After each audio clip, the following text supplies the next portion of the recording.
It's time for the Volquest podcast, where we dissect the biggest news items of the week.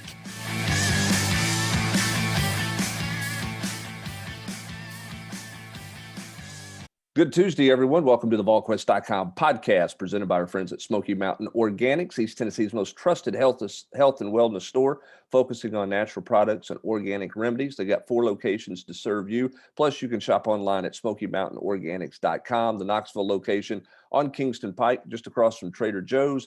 3 locations in Sevier County to serve you. That is Smoky Mountain Organics. With Austin Price and Rob Lewis, I'm Brent Hubbs.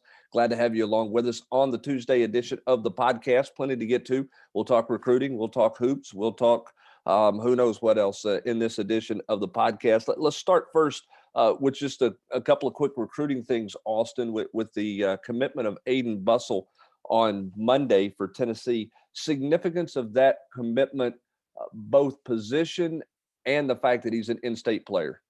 Well, I think it's great for them to kind of kick off the in-state class with Aiden. You know, obviously, you know, Tennessee's, you know, I think trying to land, you know, north of 5 kids in state, considering they only land 2 in the last class. I think that'd be a steady improvement going from 22 to 23. I mean, I think they can land as many as 7 or 8 potentially, but you know, I think 5+ is a good number to kind of start with, and we'll see what happens. But, you know, Aiden's an offensive lineman.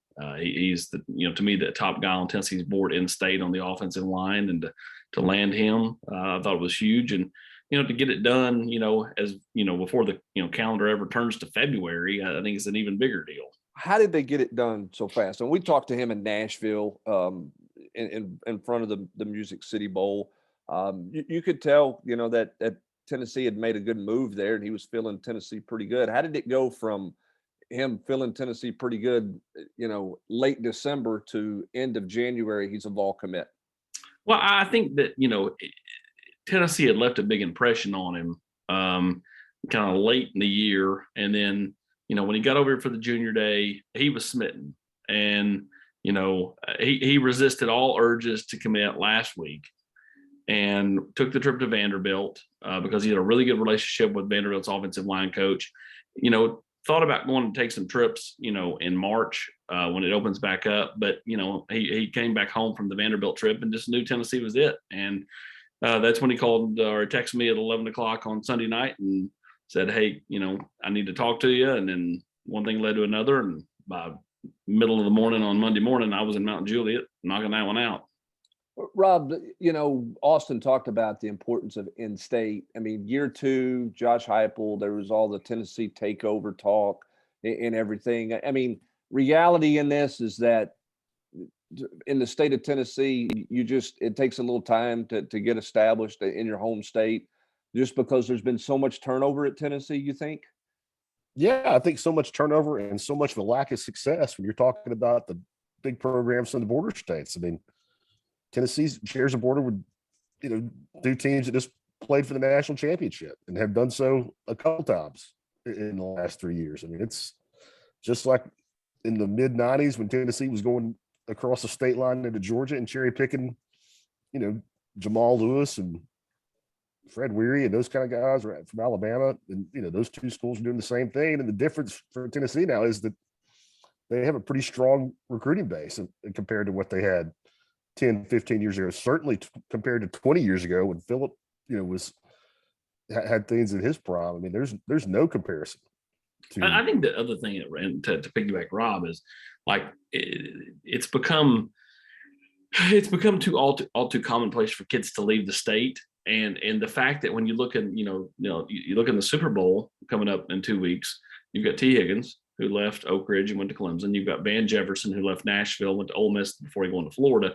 You've got Jalen Ramsey, you know, mid-state guy that, you know, went to Florida State. It's become all too commonplace for kids to leave the state, and other kids now say, hey, look at all these guys that left the state and they're doing just fine. Yep. So, like, you know. Go ahead. Yeah, you're right. And throw on top of that the fact Tennessee's not been successful. Yeah. You know, in the middle of all of that as well. I mean, how far, and again, you've got to win. I think Rob's point is exactly right. I mean, when South Carolina was down, Tennessee and Clemson was down, you can go to Anderson, South Carolina, and recruit Sean Ellis. Sean Ellis not going to give you a sniff this day and age with Clemson where they're at, right? I mean, that's just the reality of how things have changed. For Josh Heupel in Tennessee, obviously you have to win, but how much further along do you think they are, Austin? And I guess it's obvious how much further they are. Maybe the better question is, how difficult was last year in hindsight for this staff to try to get a whole bunch done in state in 11 months' time? Well, considering most of the guys were coming off the board in the spring or early summer, and that was still a dead period. Again, there were some self-inflicted wounds, like, Tennessee wasn't sure what to do with the, Jalen Lewis or, so on and so forth. But like at the same time, like most of it was not their fault. And, they are much further along with this 23 crop. Now, the 23 crop is not nearly as good as the 22s or potentially even the 24s, 25s. But like the 23s, again, you got Herring, you got Justin Brown, you got Aiden Bussell, you got, Bryson Sanders, you got Trevor Duncan, Deshaun Bishop, Nathan Robinson. I think that's just 7 I rolled off right there that, you feel like Tennessee's got a better than most chance of landing them. Now, are they going to land them all? Probably not. There'll probably be somebody but I mean, I think you've got a chance to land at least 5, if not 6 or, potentially all 7. And so, Tennessee's got a much better chance in this 23 group. The biggest thing is they kind of narrow it down who they really like, and they're really attacking those, handful of kids. Yeah, I think that's the other thing too, is they've got a better feel for who they want. Whereas last year, as you mentioned, because they got here late, they had not recruited those guys as underclassmen when they were at Central Florida. There was much more of a, we've got to see them. I want to camp these guys. I want to look at these guys. I want to I got to get a better feel for them to know whether or not we really want them or not. And by the time they got to that point, a lot of those guys were off the board. I'm not excuse making for them, nor am I blaming them. That's the reality of what the situation was. Man, I give them a free pass for last year. I really did. I mean, just the perfect storm of, COVID, didn't have a full staff till March. I was going to say didn't have a full staff until almost spring practice. And you had so many kids, that made June decisions, or earlier. I mean, I just don't think you can be critical of them for what happened in state last year. I really don't. Probation looming. Yeah, you're exactly right. To me, they were very fortunate to close the way they did with, a group of kids from out of state that I think can really help the program. Yes, and some of those guys already here in town working out. Tennessee, it's dead, by the way, in recruiting for the next month. Coaches can't go on the road. Kids cannot come onto your campus. There's no visits, so it'll open back up in March. Looks like Tennessee's positioning themselves the first Saturday in March, Austin, with a junior day. You said, I think last week on the podcast, you thought Tennessee had a chance to have a pretty good collection of guys in that day. You still feel that way? How important is it that they get some of these 6 guys that you were just talking about in state on campus? I know Bryson Sanders and Duncan were here for this January junior day, but they didn't have some of those other guys who were participating in 7-on-7 here. They'll have Herring, Nathan Robinson. They'll have, Justin Brown. I think Christian Conyers, who's not an in-state kid, but just across the line in Bowling Green. All those kids will be in here. Deshaun Bishop, who was not able to come the first time around because he was playing 7-on-7 in Miami. There'll be all those kids should be here March 5th. Then you start factoring in Tennessee will work hard to, get, Rico Walker in here. I mean, it wouldn't surprise me at all if they're swinging like crazy to try to get Vic Burley to come back in here for that March 5th day.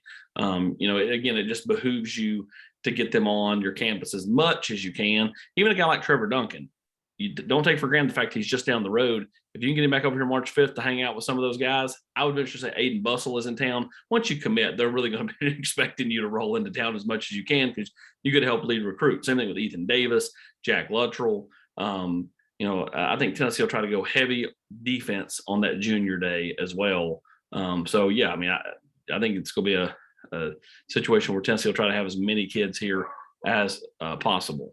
Can Bussell be a recruiter? Can he help them to get the personality, in your opinion? He does. Really work some guys. I do think so. I think he is. He's really engaging when you talk to him. It's kind of like he had the little edit thing, and I said, hey, do you want to do this thing where I kind of, thank everybody, and then I kind of pan up to the screen, and the girl that was the sweetest little girl, she was junior, same age as him, but she runs the jumbotron there at Mount Juliet, so they had to get her out of class, the whole deal. Stunned, AP took over the school for a small period of time to get something done. So he starts talking, he's real monotone, and we did it the first time, and I said, hey, give me a little more energy. And dude, the second time it was like boom, and I was like, and I said, see the difference? I mean, like, he's very capable, he's very coachable, and he's very, he's very much a talkative kid. So yeah, I think he can, be someone who can help in recruiting. I don't think he's going to be like just, driving people crazy trying to get them to commit. But I also think if he's here for a junior day, he's someone you want as the representative of your program. And Tennessee's offensive line board is not perfectly complete. It'll obviously change, but it's got not a pecking order, but there's an established core of names that Tennessee seems to be in a solid shape with, not in the leader category, but in a pretty firm shape with. Well, and we know they want to go heavy in that position group. Correct. I mean, you're right. I don't know if there's a pecking order because Tennessee's going to take 5 or 6 linemen, but I think the biggest thing is like they kind of know who they want to go get, and they'll bird dogs pointed and ready to go get them. So like, can Ellerby reel in Sullivan Absher from Charlotte? Can he reel in, Mac, or Sam Pendleton from over in Raleigh, Winston-Salem area?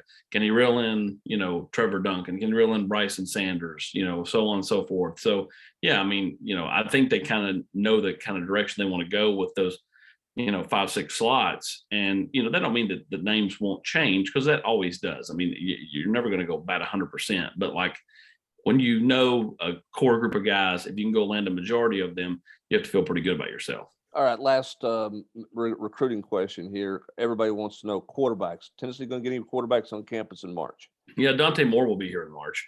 We'll see about Nico. Again, I think, that one I'm going to continue to reiterate the fact that he can earn NIL opportunities right now makes that one different. And so it's really a different situation than Dante Moore or Christopher Vizina or, any of these other quarterbacks that are recruiting. So we'll be interested if he makes it here in March. They tried to get him to come in last weekend. He chose to go to Oregon instead with his teammates. And, again, I think Oregon's the one team on the West Coast you would be most worried about. Yeah, certainly. And we'll see what happens. And of course, things will open back up in the transfer portal. We'll see what happens with that situation. This Tennessee should have room come May into the spring semester to do some transfer recruiting, some portal recruiting, more numbers to work with. We'll see what Tennessee can come up with there. You had a chance to visit with Justin Williams on the locker room on Sunday night, Austin. Your thoughts on kind of where that's at, and your vibe on the midterm enrollees? Well, I mean, everybody saw what he posted his weight on Twitter, 215. I mean, he weighed 204 on his official visit 1st of December. And so I said, what have you done to add 11 pounds? And he goes, and I said, because it ain't fat. And he's like, man, I've just killed it in the weight room and just ate everything that moved. He goes, I've ate a lot of steak and rice. I've just been wearing it out. So, he's going to enter spring practice, in really good weight shape as far as like what they want to have him at. Even a guy like Caleb Webb weighed in at almost 200 pounds, whereas a guy like a veteran like Cedric Tillman, who's been in the program, is like 217. So like, you look at, Caleb Webb's already established himself as a, physically imposing kid who literally should be wrapped, going through second semester of senior year. Rob, the value of having those guys here and how different this roster can look for spring practice for Josh Heupel is, I don't know how to qualify or quantify how important that is, particularly, in some position of needs when you talk about Caleb Webb, as you mentioned, and help at running back, defensive back. It's a huge benefit for this team. I think it's a huge benefit for the kids. I don't know how much you expect anybody to contribute as a freshman. Unless it's, unless they're a superstar, that's kind of unfair.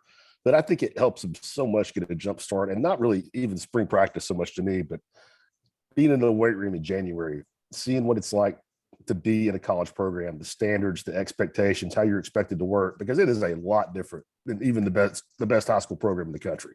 There's no comparison. So, and also I think there's a big benefit to just learning how to be a college student. I mean, I know those guys get here in the summer in July, but it's not the same as having 12 hours, maybe a lab, something like that. And also, balance the study hall, workouts, learning how to start managing your time. I think I think that kind of stuff, all those 2 months before spring practice even starts, is just as valuable as those 15 spring practices. All right, Rob, I was just going to say, as far as jump starting your career as a college student, learning what it's going to be like. Yeah, I mean, it's a job. I mean, it officially becomes a job for you in terms of the time investment that takes place there. Let me ask you a couple of other kind of off the wall questions, Rob, a little bit. 3 players in Austin, jump in here too. 3 players in the Senior Bowl this week: Cade Mays, Alante Taylor, Velus Jones. Who helps himself the most? Who do you think captures the most attention of the 3 players at the Senior Bowl this week? I'll go Alante because of length, Rob. Velus has a different skill set, so I think he's got kind of more, a bigger tool set, so to speak. I think Cade can help himself the most, though, because linemen are so different. But I do think the guy that people are talking about is Alante because his length. Yeah, I think his length is a big factor. But for him, I still think that so much of it's going to come down to what kind of time he runs at the combine or his pro day. Either one. I think that's going to be a huge question mark. I'm going to say Cade because I know receivers and DBs go one-on-one, but I haven't been at, I know the Senior Bowl's a step up, but haven't been at all these rivals camps, even when they're not wearing pads. To me, that's where you find out the most about guys. Where you can find out the most about guys is just the one-on-ones with the pass blockers and the edge guys. Just, how fast somebody is, what kind of punch they have initially, what kind of footwork somebody has. And I mean, they'll be doing it in pads at the Senior Bowl. So I think Cade has the biggest chance. And man, while we're talking about these guys, how about a shout out to Matthew Butler for the buzz he generated last week. I mean, hats off to that kid. I mean, I think we're all pretty happy for him, the kind of guy that he was to deal with and how respected he was on that team. Yeah. All right, now let's get to the real topic at hand. Wait a minute, I got one more question. Okay, go ahead. One more question before you decide. Okay. Go ahead. If you're Alante Taylor, are you wanting some safety reps this week? I think that's a great question. Or is that a downgrade in your opinion if they want you to work at safety? I mean, you're going to do whatever they ask. Okay. I mean, I work everywhere. I was going to say versatility is a big deal, but I think that's the biggest thing Cade's got going for him, Rob, is he to put it in his court too. He literally started every position on the offensive line in his college career, dating back to when he was at Georgia. He started all 5. And in the SEC, I mean, most weeks he was starting against, playing at least a few reps against somebody that is playing on Sundays now, or is getting ready to. All right. The NCAA said this week that they have to figure out the flopping issue for the integrity of the game. I think we all know that was coming. What do you think they're going to come up with? I mean, I don't know. I mean, the things that I've heard on the table, like the kid sits out the rest of the series. How fair? I mean, how big of a deal is that if he flops on what ends up, was first and goal on the 5? I mean, I think X amount of plays is what is the solution to me. I mean, whether that's 5, 6, 8, I don't know what the number is, but I think that's what it's got to be. Did they not call you and get your recommendations, Hubs? No, they didn't. Nobody seems to like my recommendation but me. Anyway, you had a bigger question. You had a more pressing the real question. topic at hand. Rob, who just went down to Austin, Texas. Rob, were you disappointed that the bats weren't under that bridge like they are in the summertime when you went down to Austin? I don't even know what you're talking about. That's unbelievable, Rob. I'm so disappointed. You need to Google that. And I have no idea what you're talking about either. Bats in Austin, Texas. Do it. But speaking of basketball, a lot of buns in Austin, Texas, on the backs of guys' heads.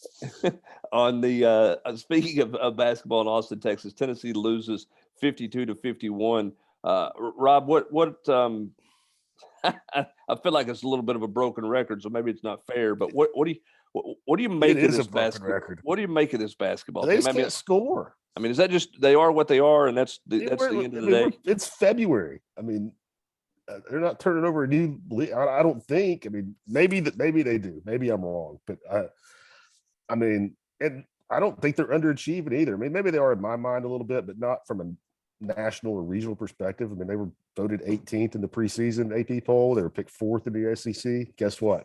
They're ranked 20th right now, and they're tied for 3rd in the SEC. So, I mean, they may not be what Tennessee fans hope they would be, but they're what most people from the outside looking in thought they would be. And I don't expect a lot of change. I mean, I think Kennedy can play better, but is he gonna suddenly turn into a first team all SEC player? I don't think so. Fulkerson, I've given up trying to figure out what's going on there. I mean, he played 16 minutes at Texas A&M, took 2 shots on a night where they needed something. I think they just look like a team that's going to beat everybody they're supposed to beat and have a hard time beating somebody they're not. Do you think that Coach Barnes and his staff will play more small ball? Do you think that kind of the stretch 4 with Josiah James and one post player and that's kind of live a little bit more with that? Or I would. I don't know that I see a huge with what you're getting from your inside guys. What's the downside of playing Josiah at the 5? I'd look at everything. I mean, from what you got out of Eurosh and Fulkerson and Olivier the other night, throw open the toolbox and see what you got. I mean, you couldn't do that against everybody, but you could against some teams. In the last 4 minutes when Tennessee made their run, Kennedy Chandler was on the bench. Big deal? That a big deal, or is that just the fact that Zakai was playing better and that's I think it was more about that game? I think it was more about Victor Bailey playing better than it was about Ziegler. Because we see them play, Kennedy and Zakai together a lot. So I think that was all about Bailey. I mean, Rick is looking for any excuse to play. If Victor gives him any signs of life, he's going to get minutes. I mean, the kid works his tail off in practice. All of his teammates love him. And I mean, if he's bringing anything to the floor that night, Rick's going to give him a chance. He played 16 minutes against A&M. He played, I want to say 20 minutes in the last 5 games and didn't get off the bench last week against LSU. But, he made that big effort play when he, dove out of the bounds, hit the scoreboard on the loose ball. He took a charge, got Tennessee an extra possession. They turned into points. He had the offensive rebound and put back that tied the game up. So if he's doing anything, Rick's going to play him. As far as Kennedy, and he still played 30 minutes in the game. I mean, sitting in, not playing the last 4. I mean, I think that probably was a little bit not him having 3 turnovers and no assist in the game.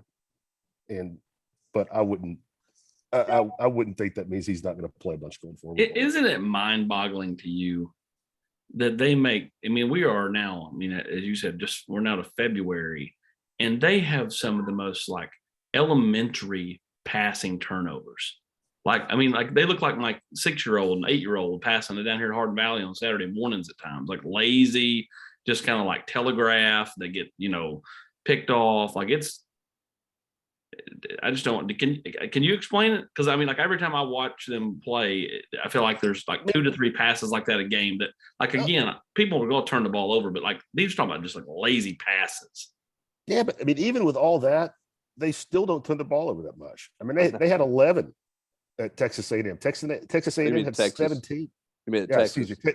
They played Texas A&M tonight. So Texas had 17 turnovers. Tennessee had 11. I mean, you'd live with that any night. I mean, even as bad as they've been some nights, they're 5th in the SEC in league play since in assist to turnover ratio. They're one of the best teams in the nation in steals. Some of them are just so bad that it makes they're glaring. Makes you think that they're turning it over more than they are. Yeah, well, so that gets me to this to these 2 questions, Rob. One, why are they not able to generate more points off the turnovers they create? Is that because there's so many dead ball turnovers and it's not live ball situations? I mean, they're averaging over 9 steals a game. It doesn't feel like they get a lot of runouts. They get a lot of easy buckets with the turnovers they generate on the defensive end of the floor. I don't know if that's fair or not fair, but that's what it feels like. Yeah, I mean, I think there's some of that. I mean, against Texas, I mean, they did generate. That's where they got the majority of their offense. I think they got 23 points off or 17 points off 11 turnovers. I mean, that kept them in it. But they do get a ton of steals. I mean, Kennedy, Zakai, both rank in the top 5 in the league in steals per game. So, I mean, and Kennedy in particular, I think gets quite a few in the open court situation. But no, I mean, you're right. They don't turn them into points like LSU did against Tennessee. For instance, there's not a lot of that going on. And offensively, Rick just kept going on and on about not taking shots the other night. I think I mean, he knows more than I do.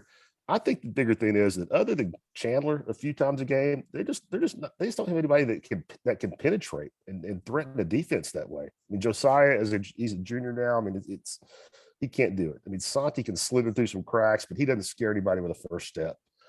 Zakai can get in there, but as we saw the other night, I don't think a lot of teams are worried about him finishing. I mean, he's not going to, the guy, he may get by his guy, but the guy, the 6'4" guy guarding him can rise up and block the shot pretty easily, like we saw a couple of times against Texas. Just, outside of Kennedy, who does it several times a game, but you just don't have a guy that can collapse a defense. Yeah, they just don't. It just doesn't feel like they force any help.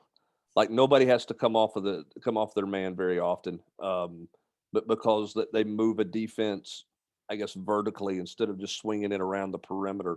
And I give Texas credit.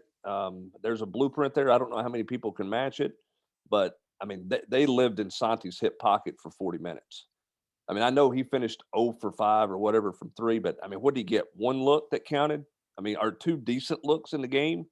I mean, he shot 2 or 3 as the shot clock expired, just kind of desperation heaves. I mean, he got no freedom. Texas was in him from the get-go, and he could not get free. And they could not screen to get him free. No, and he also played 37 minutes where he was getting guarded hard. And I don't know how much he had left in the tank, and that's not uncommon. Sure. For Rick to lead him out there. And I know he talks about Santiago being in elite shape. I still think that he probably had some heavy legs at the end of that one with that kind of usage. All right, interesting challenge for Tennessee tonight. What do you make of this A&M team that's coming to town? And Tennessee obviously has to hold court or hold serve at home. I mean, I think it's a good opportunity for Tennessee. Texas A&M's lost 4 in a row. That's a little deceiving because 2 of those were to Kentucky, and the other one was on the road at Texas A&M. But the other one was an 11-point loss to South Carolina this week. I mean, they're tough. They don't have they don't shoot it great. They're a lot like Tennessee. I mean, they can ugly it up. You've got 4 of their 5 starters were playing college basketball somewhere else last year. I mean, they're the poster child for rebuilding your roster through the transfer portal. So I'm not sure how cohesive of a unit they are, but they're tough. I think Buzz Williams is a really good coach. I think, he's a tough-minded guy. They're a reflection of that. But I think it's maybe first 1 to 65 wins. I don't think it'll be pretty, but I like Tennessee's chances. Yeah, well, the uglier the better for Tennessee. I mean, to give them a chance to win, that's what they've got to do. I think this week's huge because if you win these 2 and get to 7-3 in league play, that's just massive. Because that means you're winning a home game and then beating South Carolina on the road. And you've got all your toughest road games are in the rearview mirror. Yeah. So you played Alabama, you played Kentucky, you played LSU. The 16 or 18 league games. 18. So that would you'd be just past the halfway point and be in pretty good shape. Speaking of Alabama, we're getting off topic before we leave. Is there a crazier team in college basketball? I mean, they had the 2 best non-conference wins of any team in the country, not just the SEC, against Gonzaga and at Baylor. And then in league play, they're 4-4 with losses to Missouri and Georgia. Yeah, it's nuts. Yeah, his team, NATO's team rides. Now they got help with Baylor in the Baylor game because Baylor, one of their elite players was not in that game. But give them credit, they found a way to win. They won that basketball game. They are the epitome of the roller coaster, that's for sure. As they roller coaster, Auburn is a mainstay. They're not going away anywhere. They continue to appear to be getting better. Kentucky is obviously getting better. South Carolina's found a little bit of life. Not that they're a very good team or anybody by any stretch of imagination, but they're going to be a better team the second go around for Tennessee than they were the first go around when they came into town. The question is, How much better can this Tennessee team get? Rick Barnes continues to say he believes this team can shoot and will shoot the basketball better. The time is now for this team to shoot the basketball better. We'll find out if they can do it against one of the better defenses in the SEC tonight as they host Texas A&M. We'll have full coverage of that, full coverage of recruiting continuing throughout the week as well. Some other things regarding football coming down the pike. Lots of stuff going on at Volquest.com. And we'll have an update on Rob and the Bats in Austin coming up Thursday on the mailbag edition of the Volquest.com podcast. I guess I've got to go Google that and figure out, is that from like a TV show that you watch, or are you giving me a history lesson that I'm going to feel really embarrassed about when I go Google this? Is that what you're doing? Just extremely disappointed, you guys. It's not the first time you've been disappointed in me, Austin Price, nor will it be the last. But that's going to do it for the Tuesday edition of the Volquest.com podcast presented by Smoky Mountain Organics. For Austin Price and Rob Lewis, I'm Brent Hubbs. Thanks for joining us. Have a great rest of your Tuesday, everybody.